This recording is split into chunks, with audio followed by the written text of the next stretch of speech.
जब सरकार पेट्रोल और डीजल की कीमत में 3 रुपए की बढ़ोतरी करती है तो ज्यादातर लोगों को यह सिर्फ एक छोटी सी परेशानी लगती है।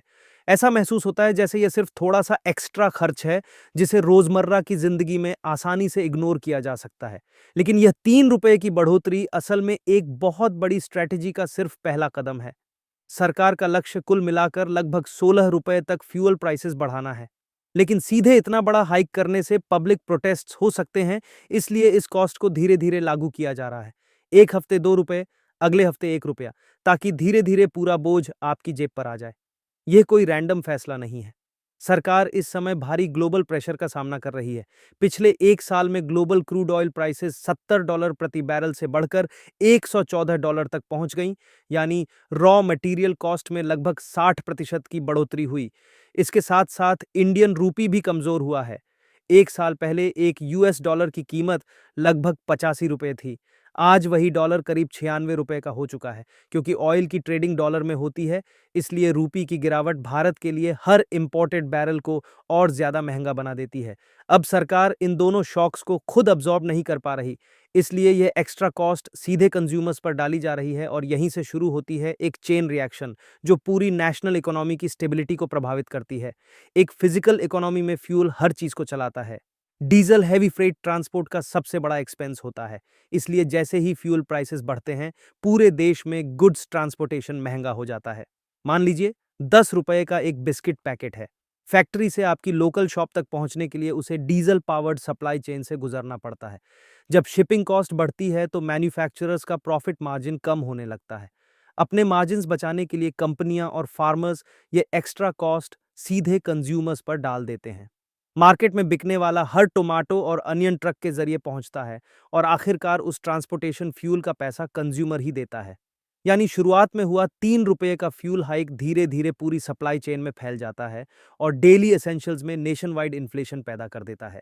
जैसे जैसे इन्फ्लेशन बढ़ती है, रिजर्व बैंक ऑफ इंडिया यानी आरबीआई को इकोनॉमी संभालने के लिए इंटरवीन करना पड़ता है।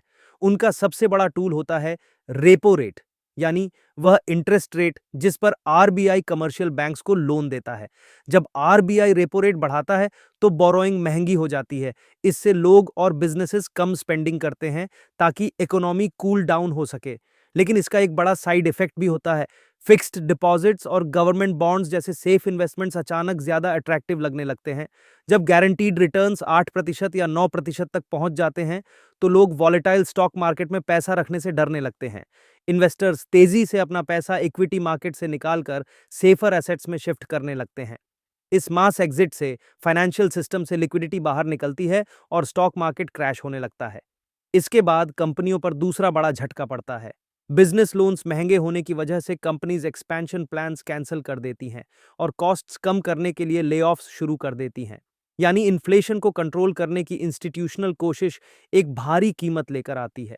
ये इकोनॉमी को ऐसी स्थिति में धकेल देती है जहां कंज्यूमर्स महंगाई से परेशान होते हैं, कंपनीज ग्रोथ रोक देती हैं और फाइनेंशियल मार्केट्स लगातार ब्लीड करते रहते हैं।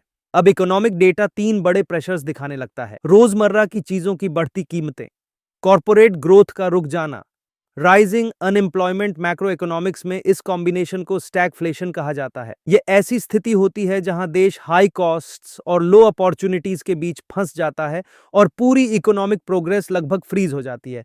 जब इंडिया डोमेस्टिक प्रेशर्स से जूझ रहा होता है, उसी समय US markets comparatively strong performance दिखा रहे होते हैं। इससे global capital stronger currencies and resilient economies की तरफ फ्लो करने लगता है। ऐसे समय में इन्वेस्टर्स के लिए पैसिव इन्वेस्टिंग स्ट्रेटजीज काम नहीं करती। अपनी वेल्थ बचाने के लिए लोगों को alternative global assets, safe havens या फिर उन्हीं कमोडिटीज में एक्सपोजर लेना पड़ता है जो इस वॉलेटिलिटी को ड्राइव कर रही हैं, जैसे क्रूड ऑयल। आज की इंटरकनेक्टेड ग्लोबल इकोनॉमी में कुछ भी आइसोलेटेड नहीं होता। आपके लोकल पेट्रोल पंप पर हुआ सिर्फ 3 रुपए का हाइक आपकी जेब खाली करता है और साथ ही पूरी मैक्रो इकोनॉमिक लैंडस्केप को बदल देता है।